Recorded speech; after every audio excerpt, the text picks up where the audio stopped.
కొబ్బరి పళ్ళకి ఈ పండుకి ఈ రెండు ఒకలా ఉంటాయండి. ఇది తేనెలో 4 రోజులు మగ్గిపోయి బాగా ముగ్గింది. ఈ కొత్తపల్లి కొబ్బరి రుచి ఎక్కడా, ఆ కొత్తపల్లి కొబ్బరి రుచి ఎక్కడా, రెండు కొత్తపల్లి. ఇది తేనెతో కలిసి ఉంది 4 రోజులు. షష్ఠిపూర్తి దంపతుల యొక్క ప్రీతి అటువంటిది, అది మానసికం. ఒకరి మీద ఒకరికి ప్రీతిర్భూయోభ్యవర్ధత. అయ్యయ్యో కష్ట సుఖాలలో నాతో అనుగమించింది, ఈ పిచ్చిది ఎలా బతుకుతుందో, దీనికి బలహీనత ఉందని. ఒరే మీ అమ్మ ప్రథమ కోపం, తొందరపడి కోపడుతుంది. నాన్న నువ్వు కొడుకువి, కొంచెం గుండెల్లో పెట్టి చూసుకోవాలి సుమా అని కోడల్ని పిలిచి, అమ్మ మీ అత్తగారికి ప్రథమ కోపం అమ్మా, కానీ మనసులో ప్రేమ, కొంచెం తల్లి ఈ విషయం దృష్టిలో పెట్టుకో అంటాడు. ఎందుకని? ఏమో తను ముందు వెళ్ళిపోతానేమో అని బెంగ. అప్పుడు ఉన్న వ్యామోహం ఇప్పుడు లేదు. ఇప్పుడు ఏమైపోయింది? ఆవిడ భద్రత గురించి బెంగ ఎక్కువైపోయింది. గుణాద్రూపా గుణాచాపి ప్రీతిర్భ్యూభ్యవర్ధత. ఒకరి గుణముల చేత ఒకరు ఒండురుల పట్ల ప్రీతిని పెంచుకున్నారు. ఇలా సీతారాముల దాంపత్యము అభివృద్ధి పొందినది. దీనికి మూలమేది? తండ్రి తీర్పు. ఇది సీతమ్మ యొక్క నడువడి. శ్లోకం చిన్నది, కానీ రాముని విశ్రాంతి స్థానం ఎవరు? సీతమ్మ తల్లి. రాముని కీర్తి ఎవరు? సీతమ్మ తల్లి. రాముడి ప్రతిష్ట ఎవరు? సీతమ్మ తల్లి. సీతమ్మ తల్లి గురించి ఆవగించలో 6 కోట్ల వంతులో 60,000 వంతు చెప్పలేదు. 825 ప్రారంభం ఏం చేయను. కాబట్టి చూడండి, అమ్మ ఇక్కడ ఒకసారి ఆవిడ చెప్పింది, అక్కడ జనకుడు చెప్పాడు. ఈమె అధమే కుశత క్షేత్రం లాంగలా విద్ధితామయా క్షేత్రం శోధయతా లబ్ధా నామ్నా సీతేతి విశ్రుత. ఈమె నరకాంత కాదు అని చెప్పాడు. అయోధ్యకాండలో ఓసారి చెప్పింది ఆవిడ, నేను నరకాంత కాదు, అశరీరవాణి చెప్పింది, నేను దేవకాంతని. మూడోసారి ఒకసారి చెప్పింది ఆవిడ. ఎక్కడ చెప్పింది? ఏదైనా 3 అయితే సత్యం. మూడోసారి ఇంకొకసారి చెప్పింది ఆవిడ, నేను మనుష్యకాంతని కానని. అన్యాపదేశంగా చెప్పింది. ఎక్కడ చెప్పింది? సుందరకాండలో స్వామి హనుమతో మాట్లాడుతోంది సీతమ్మ తల్లి. మాట్లాడుతున్నప్పుడు హనుమ ఒక మాట అడిగారు ఆవిడ్ని, సురాణాం వానాగంధర్వరక్షసాం యక్షాణం కిన్నెరాణం వాకాంస్త్వం భవసి శోభనే.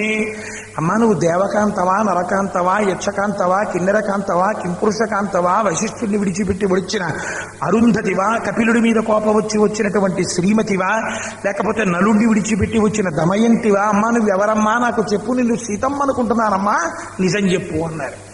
అంటే తల్లి తాను నరకాంతని అని పృథివ్యారాజసింహానాం ముఖ్యస్య విదితాత్మన స్నుషా దశరథస్నాహం శత్రుసైన్య ప్రతాపిన దుహితా జనకస్యాహం వైదేహస్య మహాత్మన సీతా చ నామ నామ్యాహం భార్య రామస్య ధీమతః అంటుంది. ఒక నరకాంత ఎలా మాట్లాడాలో అలా మాట్లాడుతుంది. పెళ్ళైపోయినటువంటి స్త్రీ దగ్గరికి వెళ్ళి అమ్మ మీరెవరు అని అడిగామనుకోండి, ముందు మామగారి పేరు చెప్పాలి. అయ్యా నేను ఫలానా వారి కోడలండి. తర్వాత అందుకని అమ్మ నేను దశరథ మహారాజు గారి కోడల్ని, తర్వాత నేను జనక మహారాజు గారి యొక్క కుమార్తెని, తర్వాత నేను ఈ శరీరానికి సీత అని పేరు, తర్వాత నేను అబ్బో గొప్పవాడు రామచంద్రమూర్తి యొక్క ఇల్లాలిని. చిట్ట చివర భర్త పేరు చెప్పింది. కాబట్టి ఒక స్త్రీ ఎలా ప్రవర్తించాలో అలా ప్రవర్తించి చూపించింది, అలా మాట్లాడి చూపించింది. కానీ ఇక్కడే స్వామి హనుమతో ఆవిడ ఒక చిత్రమైన మాట చెప్పింది.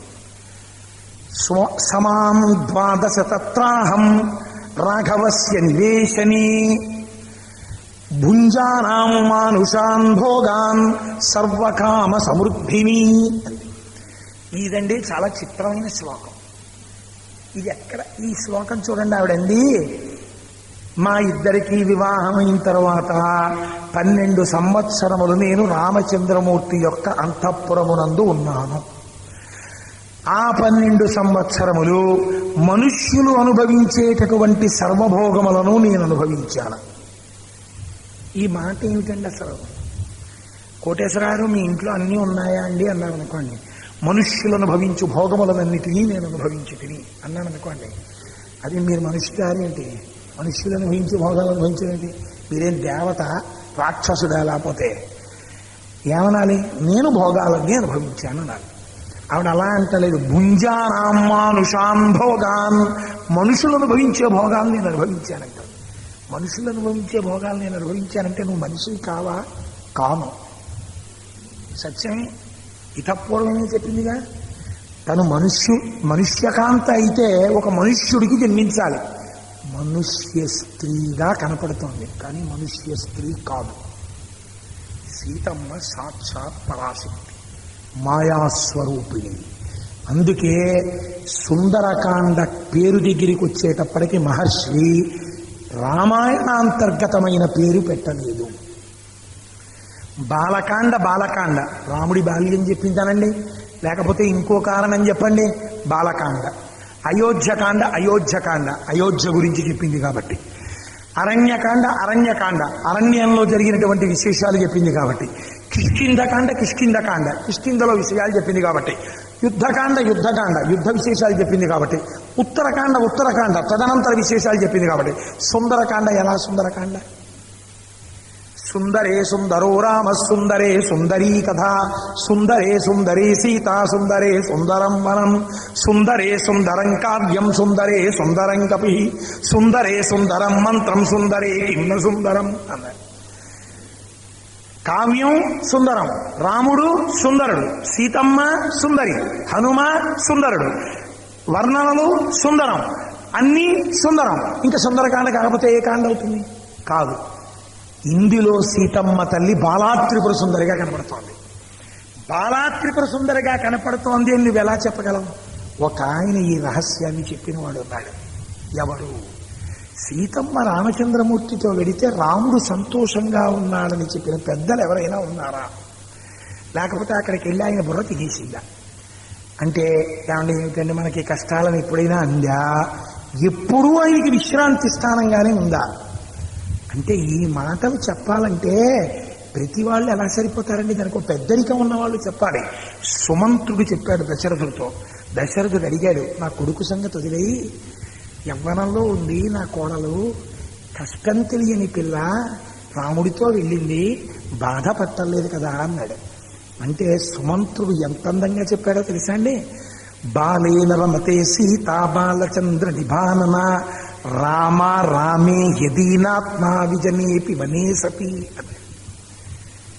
ఏమోయ్ దశరథ మహారాజా, బాలేన రమతే సీత, బాలయైన సీత, రమయైన బాల, లక్ష్మిగా ఉన్న బాలాత్రిపుర సుందరి, బాలాత్రిపుర సుందరిగా ఉన్న లక్ష్మి. ఈవిడ బాలచంద్ర నిభానన, బాలచంద్రుడు ఎలా శోభిస్తాడో అలా శోభిస్తోంది. ఏ కారణం చేత? రామ రామే యదీనాత్మ విజనేపి వనే సతి. మనుష్యులు లేనటువంటి దండకారణ్యంలో అంత ఆనందంగా ఎందుకుందో తెలుసా? పక్కన భర్త ఉన్నాడని. పక్కన భర్త ఉంటే అది అరణ్యమైనా ఆవిడకి అనవసరం. అంత ఆనందంగా ఆవిడ మాటకు ఆవిడ కట్టుబడి ఉన్నది. రాముడు అయోధ్యకాండలో సీతమ్మని తీసుకెళ్ళనన్నాడు. తీసుకెళ్ళనంటే ఆవిడంది, నువ్వు అయోధ్యలో ఉండు, సంతోషంగా ఉండాలి, అరణ్యం ఎందుకు నీకు, నిన్ను కష్టపెట్టకూడదన్నాడు. నేను తరచు చెప్తుంటాను ఈ శ్లోకాన్ని. ఆవిడంది, నా తంత్రీ వజ్జతే వీణా నా చక్రో వర్తతే రథ, నా పతి సుఖమేదేతాయస్యాదపి శతాత్మజా. ఏమయ్యా రామా, నేను ఒక మాట చెప్తాను వింటావా? వీణ చేత్తో పట్టుకుని వీణ తీగని గోటితో దెబ్బలు కొడుతుంటే వీణ తీగ పెనగి పెనగి మోగుతుంది. పెనగి పెనగి గోటి దెబ్బలు తిని మోగినటువంటి వీణ తీగ మోగుతోందనరు, వీణ మోగుతోందంటారు. నా చక్రో వర్తతే రథ, రథం వెళ్ళిపోతున్నప్పుడు ఎగుడు దిగుడుల మీద, ముళ్ల మీద, గాజు పెంకుల మీద, రాళ్ల మీద రథచక్రాలు నడుస్తున్నాయి. రథచక్రాలు నడుస్తున్నాయి అనరు, రథం నడుస్తోందంటారు. నా చక్రో వర్తతే రథ, కష్టం రథచక్రాలు, కీర్తి రథానిది, కష్టం వీణతీగది, కీర్తి వీణది. అలా 100 కొడుకులు తెల్లవారి అమ్మ నిద్రలేచి మంచం మించి కాలు కింద పెడుతుంటే తమ అరచేతులు జాపి అరిచేతులలో కాళ్ళు వేయించుకునేటటువంటి పిల్లలు ఉన్నప్పటికీ అటువంటి 100 కుమారుల వల్ల కలిగినటువంటి సుఖం కన్నా భర్త పక్కన ఉన్నప్పుడు కలిగినటువంటి సుఖము వేరు రామా, దీనితో తుల్యము కాదు. నువ్వు ఉన్నది అయోధ్య, నువ్వు లేనిది అడవి, నేను నీతో వస్తానంది ఆవిడ. అలాగే ప్రవర్తించిందా? సుమంత్రుడు చెప్పాడు. ఇంకొక ఆయన చెప్పాడు. సుమంత్రుడు అంటేనండి ఆ ఇంటి పెద్ద కదా, అలా కనపడదు అసలు ఆయనకి సీతమ్మ. అందుకే అలా చెప్పేశాడండి అంటారేమో.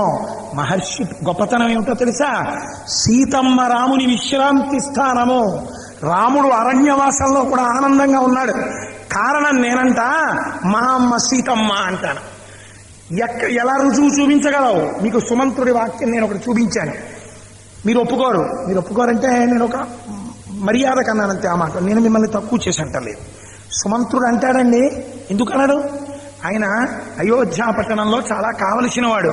సీతమ్మని పట్టుకుని ఆ సీతమ్మ కొంచెం రాముడితో ఏమిటో కొంచెం అదో బాధగా అస్తమానం ఇటు తిరిగి కళ్ళొత్తుకుంటోందండి అండ కదా. అసలైతే శరద మహారాజు గారు ఏడుస్తున్నాడు. అందుకుని చెప్పలేదేమో, ఇలా చెప్పాడేమో అంటారేమో. సీతాపహరణం జరిగే ముందు అప్పటికి 13 సంవత్సరముల అరణ్యవాసం పూర్తయిపోయింది. అంటే 14 ఏళ్లలో సింహభాగం పూర్తయిపోయింది కదండి. ఇప్పుడు సీతారాముల్లో రాముడికి సీత విశ్రాంతి స్థానంగానే ఉందా? ఇప్పటికీ 13 ఏళ్లలో కూడా ఎప్పుడు రాముడిని ఎక్కడ దెప్పి పడవలేదా? ఏమిటండి మనకి అరణ్యవాసం అని. ఇప్పుడు మళ్ళీ సుమంత్రుడో లక్ష్మణుడో చెప్పాడు అనుకోండి, మళ్ళీ ఇదే అనుమానం వస్తుంది కదా. మహర్షి ప్రజ్ఞ చూడండి ఎవరితో చెప్పించారో. ఆయన అన్నారు, రావణాసురుడు మారీచుడి దగ్గరికి వెళ్ళాడు. వెళ్ళి, మారీచా నువ్వు రాముణ్ణి కొంచెం దూరంగా తీసుకెళ్ళి హా సీత హా లక్ష్మణ అని అరుస్తూ రాముడి చేతిలో చచ్చు. రాముడి అరుపు అనుకుని సీతమ్మ లక్ష్మణుణ్ణి పంపేస్తుంది. నేను సీతమ్మను అపహరిస్తానన్నాడు. అంటే వెంటనే మారీచుడు చెప్పినటువంటి మాట ఏమిటో తెలుసండి? యస్య సా నరసింహస్య సింహోరకస్య భామిని. అరణ్యకాండలో మారీచుడు చెప్పినటువంటి సర్టిఫికెట్ ఇది. ఎంత లాజికల్గా మాట్లాడాడో చూడండి మారీచుడు. అసలు మారీచుడు లాంటి క్యారెక్టర్ రామాయణంలో దొరకదండి. అటువంటి క్యారెక్టర్ అది. నాకు అనిపిస్తుంది అసలు మారీచుడి శ్లోకాలన్నింటి మీద ఒకసారి ఉపన్యాసం చెప్పాలంటుంది. ఎన్ని విధి కోరికలు నాకు. అందుకని యస్య సా నరసింహస్య సింహోరర్కస్య భామిని ప్రాణేభ్యోపి ప్రియతరా భార్యా పతిమనువ్రత. ఇది చెప్పాడు మారీచు. సీతమ్మ అంటే ఎవరనుకుంటున్నావో తెలుసా? ఆవిడ యస్య సా నరసింహస్య, రాముడు నరులయందు సింహము వంటివాడు. సింహాన్ని చూస్తే మిగిలిన జంతువులు ఎలా పారిపోతాయో రాముణ్ణి చూస్తే అందరూ పారిపోవలసింది. ఎందుకని? రాముడికి కోపం వస్తే ఆయన ఎవరు ఆపలేరు. ఆయనటువంటి ధర్మాత్ముడు, రాశీభూతమైన ధర్మం. ధర్మానికి కోపం రాకూడదు. అటువంటి నరసింహుడైనటువంటి రాముని యొక్క సింహోరకస్య భామిని. సింహము యొక్క వక్షస్థలం ఎలా ఉంటుందో, సింహం వక్షస్థలం మీద ప్రపంచంలో ఎవరైనా ముట్టుకుని గీరుతారండి? ఎవరైనా సింహం వక్షస్థలం మీద వెళ్ళి పడుకుంటారండి? ఎవరైనా సింహం వక్షస్థలాన్ని దువ్వుతారండి? ఆయన అన్నాడు మారీచుడు, ఆ సింహం యొక్క వక్షస్థలం మీద ఒక స్త్రీ పడుకుంటుంది. ఎవరో తెలుసా? సీతమ్మ. ఎందుకు పడుకుంటుందో తెలుసా? ఆ సింహాన్ని మచ్చిక చేసుకునే కాదు, భయపెట్టి కాదు, ప్రాణేభ్యోపి ప్రియతరా. పోన్లే పోతే పోయిందని రాముడు వదిలేస్తాడనుకుంటున్నావేమో.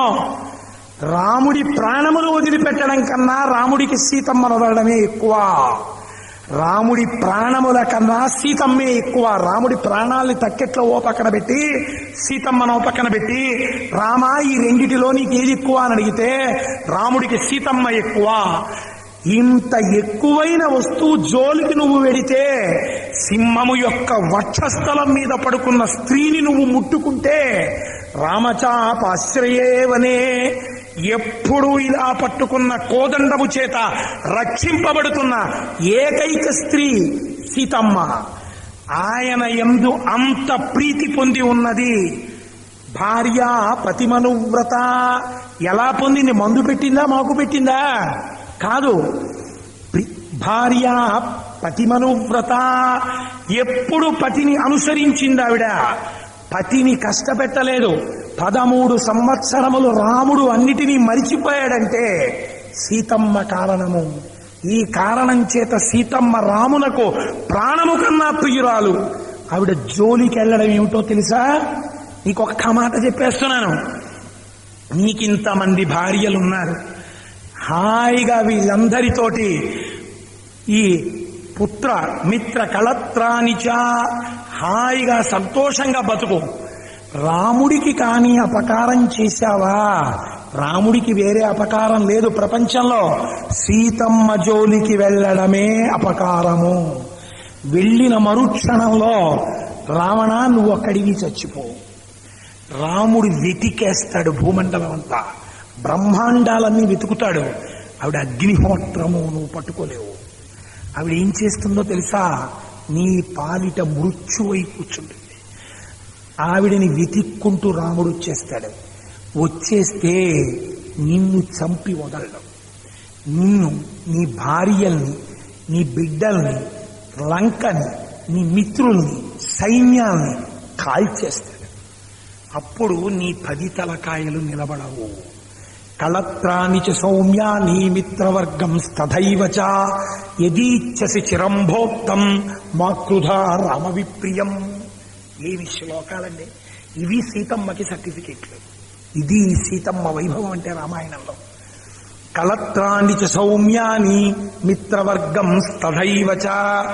నీ భార్యలతో, నీ పుత్రులతో, నీ స్నేహితులతో నువ్వు సుఖంగా ఉండాలనుకుంటే మాకృధా రామవిప్రియం, రాముడి జోలికి వెళ్ళకు.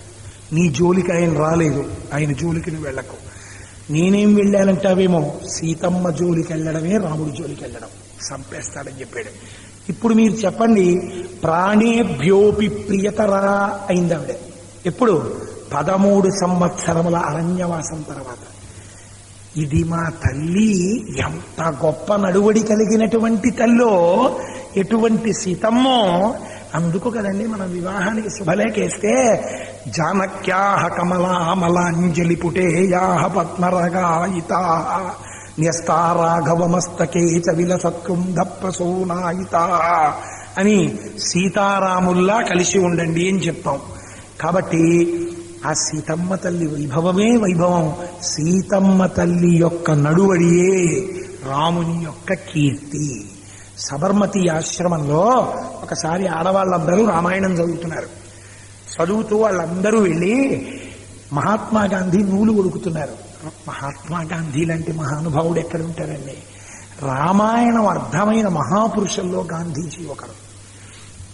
ఆయన దగ్గరికి వెళ్ళి ఆడవాళ్ళు అడిగారు ఆశ్రమంలో వాళ్ళు, ఏమండి సీతమ్మ తల్లి అంత, రామచంద్రమూర్తి అంత గొప్పవాడు ఎలా అయ్యాడు అన్నారు.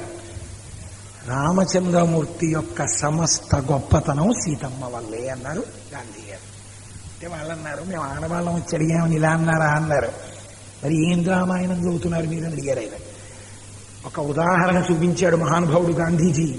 చూడండి, దీంతో నేను పూర్తి చేసేస్తాను ఇవాళ ఉపన్యాసాన్ని. ఇంకింతకన్నా ఆవిడ మాయామానుష రూపం, ఆవిడ ఎందుకు నరకాంత కాదు. పోయిందే ఉంది, ఇంకా 3 రోజులు ఉందిగా, రేపు కూడా సీతమ్మ వైభవం చెప్తారు. తప్పే ఉంది. సోమవారం మంగళవారం నాడు మీకు మళ్ళీ రామలక్ష్మణ భరత శత్రుఘ్నుల జంట గురించి చెప్తాను. నేను ఇంకా మీకు 3 రోజులు గుర్తుకున్నవాడిని. ఇది 3 రోజుల్లో చెప్తాను. లేదు, నా తనివి తీరలేదు, సీతమ్మ గురించి ఇంకా చెప్పాలి. అందుకని చూడండి, ఆవిడ గురించి ఒక మాట అంటారు మహర్షి. మహాత్మా గాంధీ అంటారు, ఆ తల్లి 10 నెలలు శత్రువు యొక్క దీనియందు ప్రమదావనమునందుండిపోయింది. అసలు భర్త జాడ చెప్పినవాడు లేదు. స్వామి హనుమ వచ్చి అమ్మవారితో అన్నారు, అమ్మా నిన్ను రాముడి పాదాల చింతకి చేర్చేస్తానమ్మా, నేను తీసుకెడతానన్నారు. తల్లి నవ్వింది. ఏమోయ్, నువ్వు పిల్లి అంటున్నావా? నువ్వు నన్ను తీసుకెడతావా? నీకింత భుజమా? దాని మీద నేను కూర్చోనా అంది. అంటే పాపం మహానుభావుడు హనుమ ఎప్పుడూ ఎవరి చేత అధిక్షేపింపబడినవాడు కాడు. మహాప్రాజ్ఞుడు, గొప్ప బలవంతుడు. మేరు మందర సంకాశౌబౌదిత్తానల ప్రభ అగ్రతవ్యవతస్తే చాసీతాయ వానరోత్తమ. మేరుమందర పర్వత శిఖరములు ఎంతెత్తుంటాయో అంతెత్తు పెరిగిపోయి నించున్నారు. నించుంటే అమ్మా రామ్మా తీసుకెళ్ళిపోతానన్నారు. సీతమ్మంది, భర్తుభక్తిం పురస్కృత్య రామదన్యస్య వానరా నస్పృశామి శరీరం తు పుంసో వానర పుంగవా. నాకు స్పృహ ఉండగా తెలిసి తెలిసి రామచంద్రమూర్తిని తప్ప అన్య పురుషులను నా చేతితో నేను తాకను. ఏమమ్మా మరి రావణాసురుడు జుత్తు పట్టి తొడ మీద కూర్చోబెట్టి ఎత్తుకొచ్చినప్పుడు అప్పుడు నేను స్పృహలో లేను. హా రామ హా లక్ష్మణ అంటుండగా ఆ ధూర్తుడు అపహరించాడు. ఇప్పుడు నేను స్పృహలో ఉన్నాను.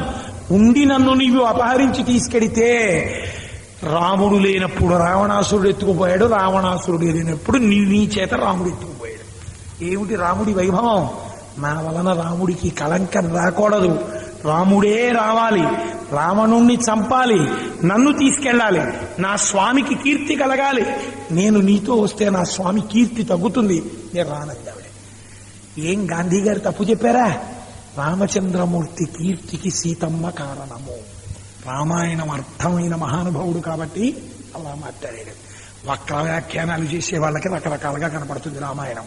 రామాయణాన్ని రామాయణంగా అర్థం చేసుకుంటే ఆ పాత్రల వైశిష్ట్యం మనం ఉద్ధరిస్తుంది. రేపటి రోజున మళ్ళీ 6:30 మనందరం చక్కగా కలిసి ఆనందంగా మళ్ళీ రామాయణాన్ని చెప్పుకుందాం. 3 రోజులే ఉంది కాబట్టి రేపటి నుంచి అయిపోయిన తర్వాత ఆషాఢమాసం పూర్తవుతోంది. దక్షిణాయనంలో ఉన్నాం మనం, కొత్తగా ప్రవేశించింది. మనందరం ఉద్ధరింపబడడానికి అప్పుడు రామాయణం చెప్పుకున్నట్టే ఇప్పుడు కూడా ప్రసంగం అయిపోయిన తర్వాత ఈ 3 రోజులు నేను ఒకటని చెప్తాను. మీ అందరూ రామనామము రామనామము రమ్యమైనది రామనామము అని 11 మాటలు చెప్పుకుని బయలుదేరదాం రేపటి నుంచి. మంగళాశాసనపరై మదాచార్య పురోగమై సర్వైశ్చ పూర్వైరాచార్యై సత్కృతాయాస్తు మంగళం. మంగళం కోసలేంద్రాయ మహనీయ గుణాత్మనే చక్రవర్తి తనూజాయ సార్వభౌమాయ మంగళం. ఉమాకాంతాయ కాంతాయ కామితార్థప్రదాయినే శ్రీగిరీశాయ దేవాయ మలినాథాయ మంగళం. కరచరణ కృతం వా కర్మవాక్కాజం వా శ్రవణనైనజం వా మానసం వాపరాధం విహితమవిహితం వా సర్వమేత్తక్షమస్వ. శివ శివ కరుణాబ్ధే శ్రీ మహాదేవ శంభో. సర్వం శ్రీ ఉమామహేశ్వర పరబ్రహ్మార్పణమస్తు. స్వస్తి.